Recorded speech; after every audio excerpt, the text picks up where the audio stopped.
Live stream. It is Monday, December 20th. Hi. Hello to everybody who's watching us right now, whether it's on YouTube, Twitch, Twitter, Facebook, in the corner of our website. Hello to everyone. Welcome to the show. We are here every weekday from 1 to 2, talking football, 1 o'clock Eastern. Please remember to subscribe to the show on your platform of choice and give us a nice review so more people can find our shows, especially if you are listening to this after the fact as a podcast. As always on Monday, Ian O'Connor from EdjSports is my guest. Hello, Ian. Hello, Aaron. Thanks for having me. How was the weekend? It was controversial. Absolutely. There's so between much Thursday and Saturday. I've been on Sunday. Twitter so much just trying to explain things to people, and it's I'm kind of tired of the discourse, but let's explain things to people about some of these weekend games. And we're actually start with what is not the most controversial game of the week, but maybe should be, which is last night's Saints-Buccaneers game, where the Saints defense just dominated Tom Brady all night and scared Bruce Arians into like never, ever, ever letting Tom Brady try a fourth down. Yeah, not really surprising from Arians. He's 16th in our EdjSports coach rankings, but he's 29th in CCI, which is that fourth down decision-making metric. Would not be surprised to see him tumble down to potentially last in this one coming after this weekend. Tomlin, who's been last or one of the worst in fourth down decision-making. Pete Carroll hasn't played yet. But really the coaches below him haven't been horrible this week, at least not as bad as he was. So these are going to be – No, Tomlin's mistakes were not taking time out. That's a totally different kind of mistake. Correct. And we've got some questions on things to kind of run and look at those. Haven't gotten a chance to look at that. Like you said, pretty controversial. A lot of stuff been happening. So that's one I haven't gotten a chance to look at yet, but it is on the agenda. But Arians – did not have a good one. There's going to be probably some controversy around this, especially the one that we have for New Orleans for Dennis Allen. That was our top error of the week. But Arians had a handful of them that were 4th and 2s. He had the 4th worst call of the week. That was in the third quarter. All of these were still in a 6-0 game. 4th and 2 on his own 33 early in the third quarter. Then just about 3 minutes later, 4th and 2 on his own 30. A couple of punts. Even without Chris Godwin, I think even Mike Evans and Leonard Fournette were all out of the game at this point, midway through the third quarter. We obviously can't account for that in game as the model, is going. The model doesn't know that. And we don't typically, as you know, Aaron, adjust for receivers or running backs. This would be one game if it was pregame. Yeah, usually we adjust for quarterbacks. When you're missing, top 2 wide receivers and running back there, if they're all out next week, there could be some slight adjustment. But the quarterback's the most important. And when you've got Tom Brady, you've still got Gronk. You've still got a guy like Ronald Jones who has had his share of drops and struggles. Is still a pretty good running back. And then guys like Tyler Johnson that have stepped up. It seems like we've always seen guys with Brady, no matter who it is. When you've got 4th and 2s and you've got to pretty much manufacture scoring opportunities like Tampa Bay needed to do last night, those are the situations where you've just got to make the decision to go for it. Even though you're in your own territory, both defenses played pretty well, obviously in a 9-0 final. So even if you don't get it, New Orleans is in long field goal range there, about, late long 40s, low 50s. So we were talking earlier, I honestly forget who is even the kicker in New Orleans now. I know Brian Johnson's gone. Brett Maher. So has had his share of ups and downs, I think. So not really, when you get into that 50 range, not a guarantee, obviously. So there's no guarantee they're going to be able to make a field goal or even get into the end zone. You just got to take that chance as you get later into the game, as Tampa Bay was. And then he did have one call that was correct that comes out second best of the week. It was the 4th and 1 at the New Orleans 36. So he's not really afraid to go for it in the opponent's territory, although we don't see it a ton from him. But in this scenario, he typically does with Brady. Got the 4th and 1 about a little over midway through the third quarter. Was a 6.7% increase. That was our second best call of the week. We had Dennis Allen filling in for Sean Payton, who pretty much more of the same from the Saints. Payton's been pretty good when it comes to 4th downs until the last couple of years. And then in this one with Allen at the helm, calling the shots, they had a a 4th and 2 on their own 22. Comes out to our worst call of the week, only a 5%er. We've had this the last couple of weeks where these biggest errors really aren't as big as we would normally see in a given week. This one was the start of the 4th quarter. They're up 6, choosing to punt instead of go for it. Just, again, you've got a guy like Taysom Hill that can run the ball. Alvin Kamara is back. They've still, got some playmakers, and a 4th and 2 like that. You've got, again, just manufacturing scoring opportunities in a game like this. And the way that defense was playing, yes, Tampa Bay is in a shorter field goal range there. It would end up being, close to a 40-yarder, but still you're up 6. If you're able to hold them, that's not a bad outcome there if you don't succeed. So just a lot of those 3 off 4th and 2s that just coaches still have not come around to. So maybe not surprisingly, some coaches have. Brandon Staley, who we'll get to. We've seen that from him quite a bit. And then our last decision we'll talk about from this one is our second worst call of the week. A little bit longer, a 4th and 6 from their own 36 for Tampa Bay. Bruce Arians decides to punt. Again, it's a 6-0 game. It was 6-0 for a lot of this game. The problem is that as you get later in the game, these decisions to punt become worse and worse because the amount of time you have to come back, like the amount of possessions that you'll have in the become less and less. Absolutely. And this one, 12 minutes left, it's a lot of time. Even if you do, you fail, you give up at worst a touchdown, you've still got probably 9 minutes left to get a couple touchdowns. Not ideal, but it's not impossible. Whereas if you punt, they drive down and score a touchdown, you're down 13 points with maybe 6 or 7 minutes left. So you've just, again, I've said it a couple of times, just you've got to manufacture these scoring opportunities in a game like that where there's really not much of it to come by.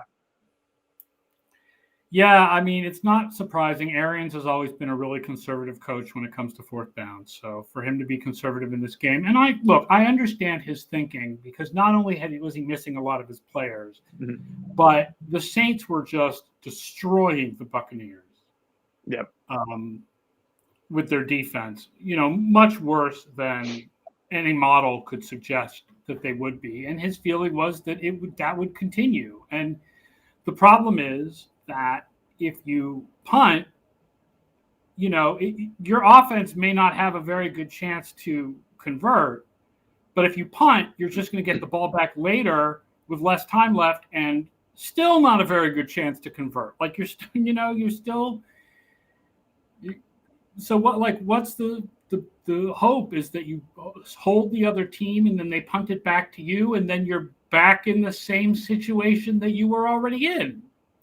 So yeah, and what's interesting with this last one too, that 4th and 6, that was actually the one they had a 4th and 1, and they sent out. I don't even think they had any intention of going for it. They got stuffed on the 3rd and 1, and then had the 4th and 1. I think it was a false start, but they were in punt formation going to punt. That would have been I think a 9% error on its own when I ran it last night. That's honestly how we should grade it. We should grade it before the false starts. But yeah.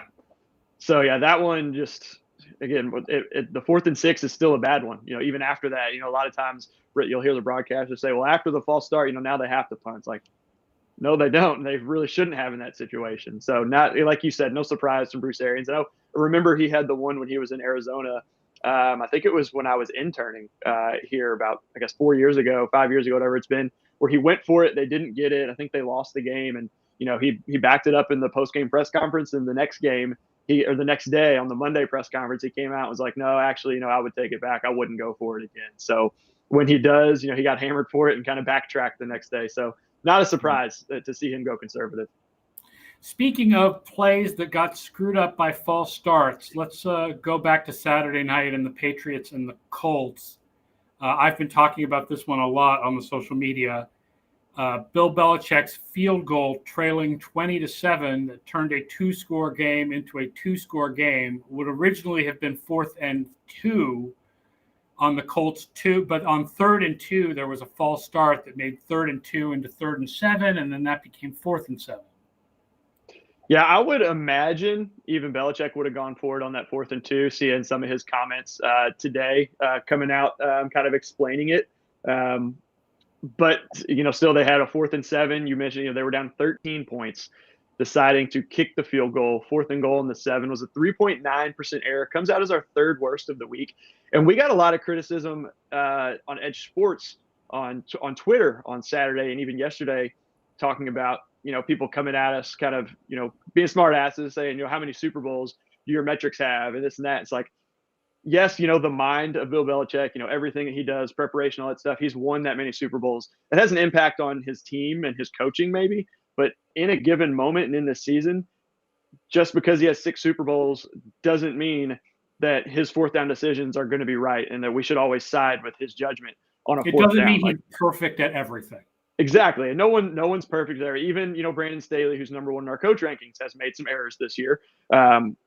But just because you side with a guy because of that, he can still be wrong on fourth downs. And this was one of those that it's funny because we do see a lot of people coming at us over this. And you said you've been answering the question, but at the same time, I've seen a lot of people that questioned it too. So this seems to be kind of like the Thursday night game where there's pretty much an equal amount of people on both sides, it seems. Maybe Thursday night there's more people against Brandon Staley, but this one doesn't seem to be as clear, at least in the public and what people are saying about it. But we had it as a go and ended up being said the third worst decision of the week there. So Belichick 17th in our coach rankings, but only 30th in CCI, and that's at fourth down. So not really a surprise, but just more the big more thing the same I'm having to explain to people on social media is Belichick talked about it this morning, and he talked about how he felt that they had enough time to get 2 more scoring drives with a touchdown and a long field goal to send the game to overtime.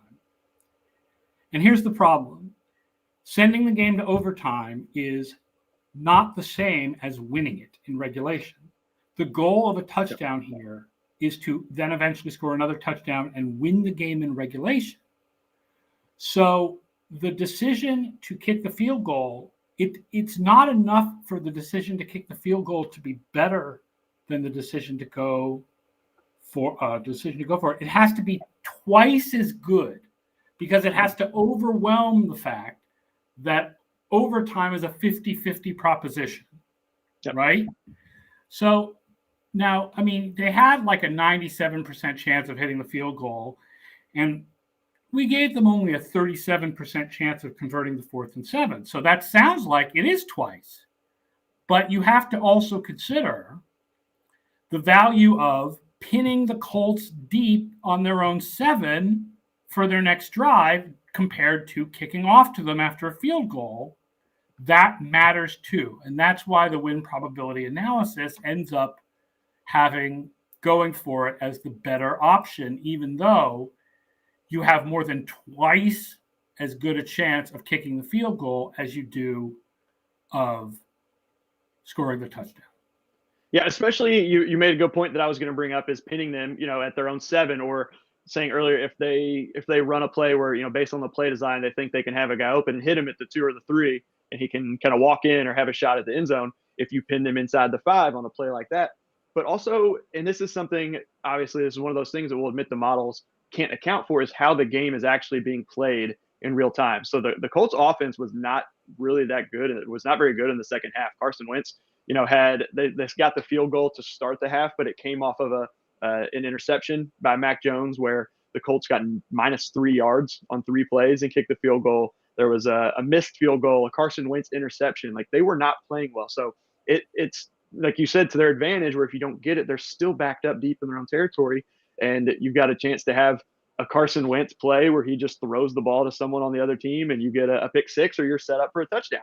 Those are things that you have to consider. Todd Singer points out in the discussion. And don't forget, if you're watching the show live, please feel free to make comments and ask questions in the discussion.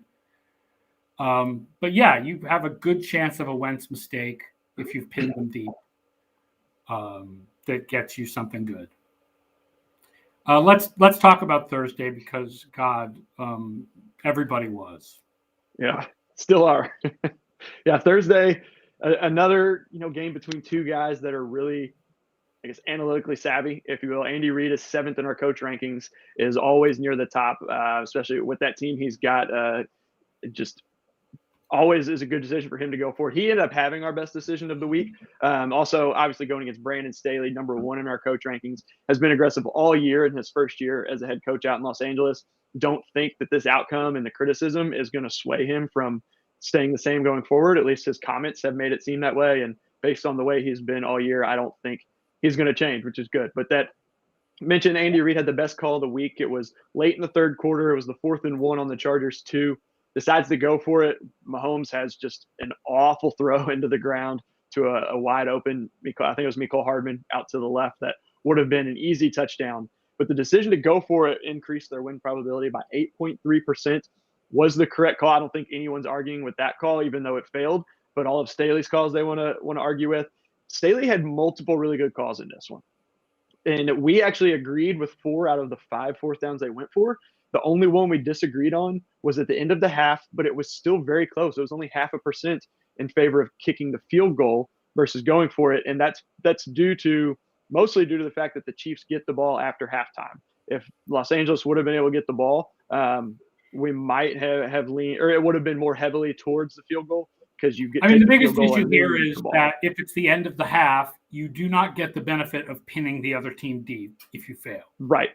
And yes, they're on the 1 yard line. You're that close, but still very close. Could have gone either way. It wasn't one of our high confidence errors I've talked about here before, where the model cannot be changed to think that only the field goal is the correct call. It's one of those that could go either way. So close to a toss up, but technically we do have it as an error. But the others, we all agreed with.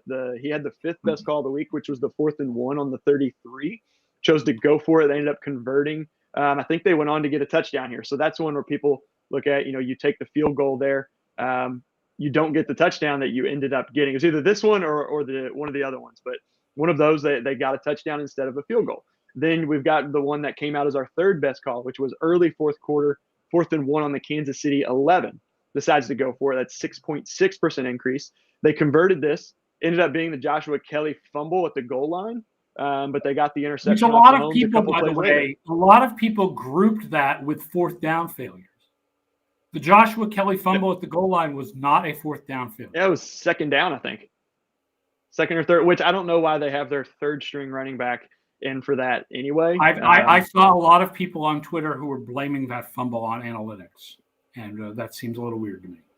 Yeah, to run the ball. I think it was 2nd and goal from the 1 or the 2, and to run the ball. I don't think that's an analytics thing. But oh well, people will complain about anything. But yeah, that was when they ended up getting the ball back and scoring a touchdown a couple of plays later. Obviously, you can't count on that, but it's what happens when you put teams in situations and make them uncomfortable in their own end zone, basically. So those were good decisions, and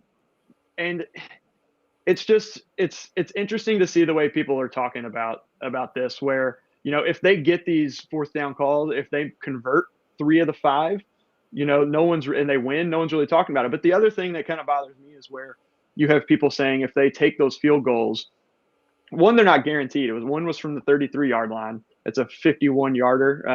If there's anything we've learned from the history of the Los Angeles Chargers, it's that field goals are completely guaranteed. Yeah, and I think their kicker is Dustin Hopkins, who's been cut from 2 teams so far this year, if I'm correct. But the other thing is saying if they take those field goals, they make them, they've got 6 more points, they win the game, they don't go to overtime. That game is not played out the exact same way if they have 6 more points. It's not like, they win 36-30 or whatever it was going into overtime. Kansas City starts their next drive 20 yards further down the field after a kickoff than they do if they're stuck in their own end. And the play calling is different if they're down 14 instead of 8, throughout that half, knowing it's 2 touchdowns. We know what they can do when they're aggressive. We saw it at the end of the game. They were able, to get down and tie it up. So the argument that, those 6 points cost them the game, in a way, I guess you could say it did. But at the same time, like I said, one of those, they converted the 4th down and got a touchdown where they could have just taken the field goal and they would have had 4 less points if they'd have made the field goal. So a lot of, I think, flawed arguments. And I don't, we don't ever, analytics, or there are people that do, but try not to say, this is the definitive guide you have to go for. Like, we understand too that it's a tool to be used where there are things that coaches see within the game that's like, okay, so coaches like Harbaugh and Reed will admit, I had the numbers, it said this, but my gut said this. From being in those experiences in games so many times, you kind of get that feel for different things. So it's not perfect, but when you've got ones like this on a 4th and 1 or 4th and 2, it makes sense to go for it. And Brandon Staley should be applauded more so than criticized, just because the result wasn't the ideal result. So a lot from that game. We did have one of our most impactful plays here too, was the long catch and run for Travis Kelce, the 69-yarder down to the 1. Was a 21.4% increase in win probability on 3rd and 5.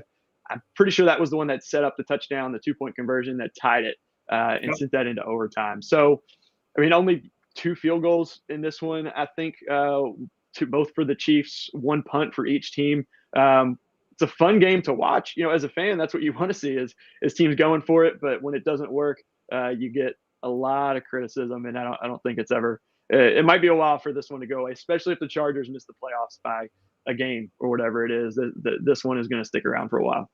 No, I understand. Don't forget, by the way, Ian's got updated coach rankings coming on Wednesday.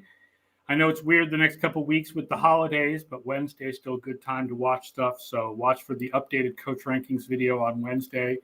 So that was one of the most impactful plays. Let's talk about the 5 most impactful plays. These are the plays that have the most impact on the game in terms of win probability, either positive or negative. Yeah, so number 5 coming up here was from Denver, Broncos and Bengals. Broncos had 2nd and 9. At the 2nd and goal at the Cincinnati 9, looking to take the lead. They're down 5 at this point. Drew Lock is hit. He fumbles, recovered by Cincinnati. Originally, I think Cincinnati fumbled. It was recovered by Denver. Kind of a crazy play. The play-by-play was a little funky looking. Yes, but after because review, originally it was a double. Right, originally it was a double fumble. Originally, the Bengals defender was ruled to have fumbled the ball back to Denver, but then they overturned that. Yeah. So ended up, that would have been. Well, it wouldn't have been as big of an impact. It still would have given Detroit Denver a first down instead of a third down. But the way it turned out, pretty much it eliminated their scoring opportunity, giving Cincinnati the ball at their own 11. And there was no more scoring in this one. I'm pretty sure this was the final score, 15-10. Kind of a weird game. A lot of field goals, defense. Drew Lock, as in this play, ended up coming in. Kind of had that scary situation with Teddy Bridgewater. So I'm assuming he will be back for probably the rest of the year, at least that's the way it looks. I haven't really seen your reports, but didn't look great. The way Bridgewater looked with that injury, I in the playoff odds today, I assumed that Drew Lock was their quarterback for the next 3 games. So hopefully he's okay. So like you said, just didn't look great, but rough play for Drew Lock. Hopefully he kind of gets it going for them moving forward. But Cincinnati comes away with the ball there. Number 4 is the play we just talked about, Travis Kelce's catch and run down to the 1-yard line, 21.4%, just beating out that Cincinnati fumble recovery. Number 3 was the pick 6 for the Jets. They were down 7 at this point, earlier, about midway through the 4th quarter. Eccles for the Jets, the rookie out of Kentucky, our home state here, EdjSports, with a big play to tie the game, was a 22.3% decrease in win probability for the Dolphins. Obviously, 22.3% increase for y'all out there for the Jets, tying the game up there. Number 2 and number 1 come from the same game. Steelers, Titans. Ryan Tannehill kind of had a rough go of it. The whole team did here, especially the 4th quarter. Just Pittsburgh just turns it on. Like, I don't know what it is about them in the 4th quarter. Tannehill is having a bad year, by the way. Tannehill is near the bottom of Football Outsiders passing DVOA. He's only above like the really bad rookies. Yeah. And he had, a couple, I guess it was 2 years ago, had a very ultra efficient season and seemed like there was no way he could keep it up. Did it again last year and come back down to earth this year to really struggling. But this one, the number 2 was their failed 4th down. So 4th and 6 at the 16.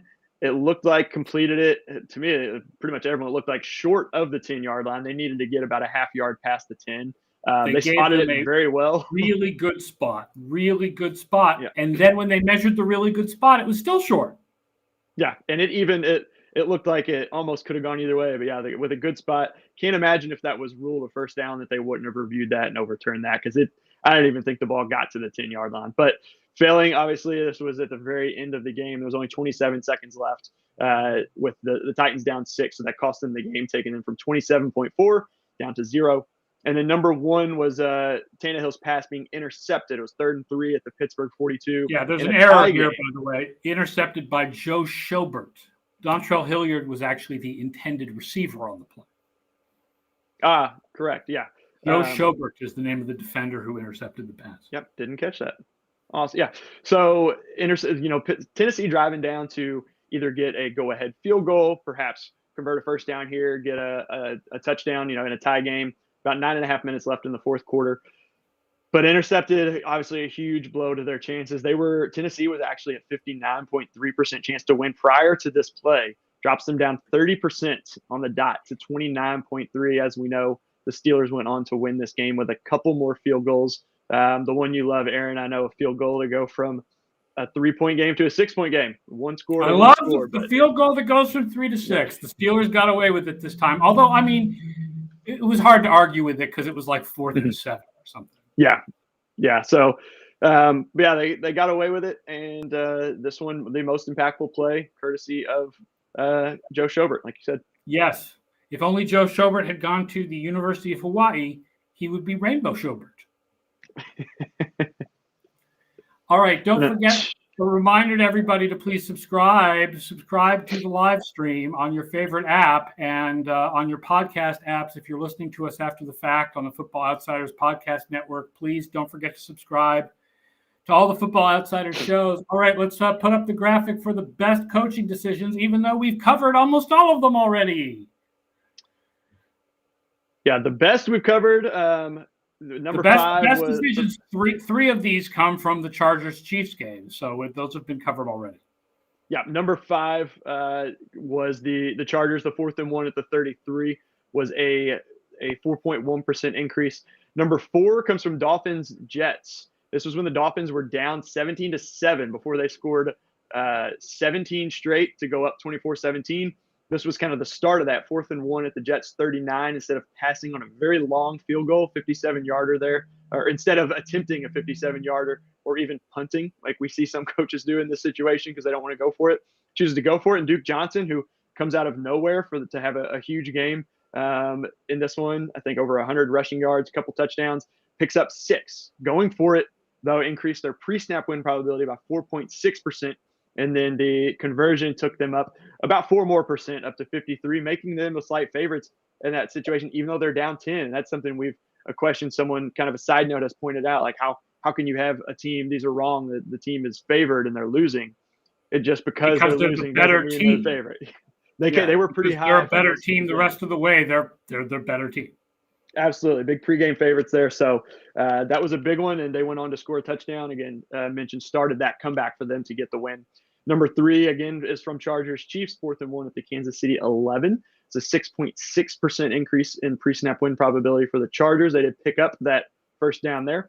The Buccaneers against the Saints, 4th and 1 at the New Orleans 36. We covered this one as well. This was incomplete. They did not convert, but it was a 6.7% increase in win probability for the Buccaneers. And then Andy Reid, again, with the number 1 best 4th down decision of the week. 4th and 1 at the Chargers 2 was an 8.3% increase in win probability. Should have had the touchdown there, but Mahomes wasn't able to make the pass, but they came out on top in the end. All right, now let's here's another one where we've gone through them all already, but let's put up the graphic real quick, which is the worst decisions of the week, which are almost all from the same game. Yep. Like I said, we went through there's almost all from Buccaneers and Saints. Yeah, we've covered all 5 of these. The first one, Bucs Saints, was a 3.4 for Bruce Arians. That was 4th and 2 at his own 30. Number 4 was a 3.7% error, 4th and 2 at his own 33. Number 3 was Bill Belichick's 4th and goal field goal with 9 minutes left, down 13, was 3.9. And then Bruce Arians again, 4th and 6, which, like you said, Aaron, really should be judged at the 4th and 1 at their own 41 with 12 minutes left. It was a 4.3% error. And then Dennis Allen coaching the Saints this weekend, 4th and 2 at his own 22. We've gotten some pushback on this one. It's a 5%. They're above 50% either way. It's still a close game, almost a 50-50 game. So going for it is a little bit better in that situation with a 4th and 2. But yeah, nonetheless, a 5% error there based on our model's calculations. You know how much money you are paying Taysom Hill to be able to convert 4th and 2s? Like a lot of money. A lot. Don't forget, you can find all these and more over at EdjSports.com's top 5 editorial section. So look for that. All right, let's talk a little bit about our Monday Night Football doubleheader. 2 games starting at 5. Let's talk first about let's go in order. Let's talk about the Raiders and Browns rescheduled game featuring the COVID decimated Browns, who will be starting Nick Mullins in this game and will be without head coach Kevin Stefanski in this game. Will be without a number of members of their secondary offensive line, like a lot of players are absent for them. And so the line has moved to Raiders -3 because of Nick Mullins, who's their third string quarterback starting. Mullins has an interesting career. He had really good numbers in San Francisco, and then he played for Philadelphia a little bit and was horrendous. Yeah, you mentioned this was -3, start off at -1.5, obviously with everything going on here. Still working through who's playing, who's not to get these numbers updated. So we actually hold on. Todd Singer says Raiders are also down their head coach. Is Basucci is not in this game? Or are you talking about John Gruden? Because John Gruden is at this point their head coach is Basucci. So is he? Yeah, I have not heard that yet. No, he means Gruden. Basucci's still there. Oh, okay. I was gonna say I know I haven't heard that yet, but I know Stefanski. There's a chance he might not coach. There's not a chance. He won't be there. He's out. He will not be there. Okay, hadn't seen that yet. So yeah, we're still working on getting everything updated on that with Mullins and the various people who are out. So we still looks like we haven't gotten that updated yet. But we will have that information updated probably here soon. I think by 2:00 we'll know who's on and off. I have the projected line here as basically the same as the actual line, -3. I would not want to bet this at all. I wouldn't want to take a chance. You mentioned Nick Mullins, or that game he came in was against the Raiders. I don't know if you said that, but I remember his big game, his debut, I think, for San Francisco was against Las Vegas, or they might have been Oakland at that time. It's been a few years, yeah. So it'll be interesting. I know Todd Singer mentions likes the Browns because their running game. I know as far as fantasy, I need Nick Chubb to have a big game. So hopefully they just lean on Chubb and give him about 30 carries. I'm sure a lot of people are relying on him, but it'll be interesting to see. I'm with you. Wyatt Teller COVID list. Mm-hmm. Jedrick Wills COVID list. Yeah, so that's 2 of their 5 offensive linemen, and of course there's no Conklin anymore. He's out for the year. Yep, going to be tough, but counting on him. But like you said, I wouldn't really want to try and figure out what's going on in this one. It's just so hard. Derek Carr over 246.5 yards. He has gone over that in 7 of the last 8 games, and the Browns secondary is decimated by COVID. So if you're going to put some money on this game, I would go Derek Carr over on passing yards. Yeah, I think I saw, if I remember correctly, or if I saw it, I had a bunch of notifications coming in this morning, but I think John Johnson was the only one that came off the COVID list for Cleveland. They are still without Ronnie Harrison, Grant Delpit, and Troy Hill. Yeah. It's going to be an interesting game. A lot of names unfamiliar. I believe they're without Greg Newsome for a non-COVID injury. Okay. Going to be a rough day even with it being moved. I know there was hope that they could get Mayfield or Keenum back, but as we've said, that's not going to happen. So going to be a tough day at the office for the Browns, but stranger things have happened, as we saw with Detroit beating Arizona yesterday. So a little bit different. These are not starters, but still. Yeah. Now the actual Monday Night Football game, which is actually Monday Night Football as opposed to Monday late afternoon football. Yeah. The Chicago Bears and the Minnesota Vikings. Vikings need a win on the road to keep their playoff hopes alive. Big difference in DVOA in this game. DVOA, Minnesota has been better than their record all year long, 12th in DVOA. Chicago, 25th. Line is Vikings -6 right now. Yeah, we've got this one actually a little bit closer. Or not a little, we've got it 3 points closer at Chicago +3 instead of +6. So we like Chicago a little bit better. I'm honestly not exactly sure where that's coming from.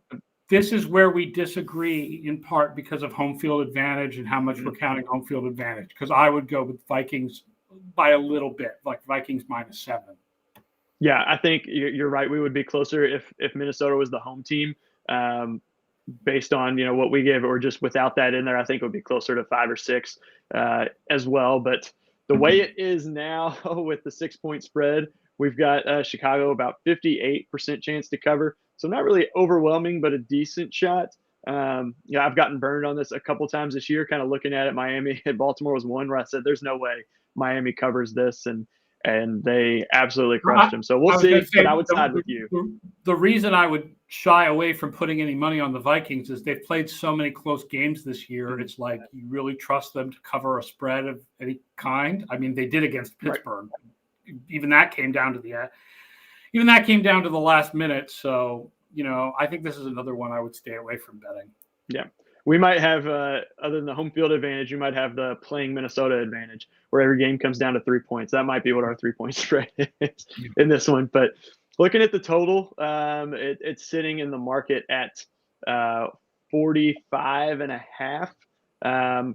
We're a little bit higher, not a ton of value there. We're at 47 for our fair value total. So to go over 45 points, we've got it at just under 56%. So a little bit, but not a ton of value to be seen. Sometimes we see that up in the mid 60s.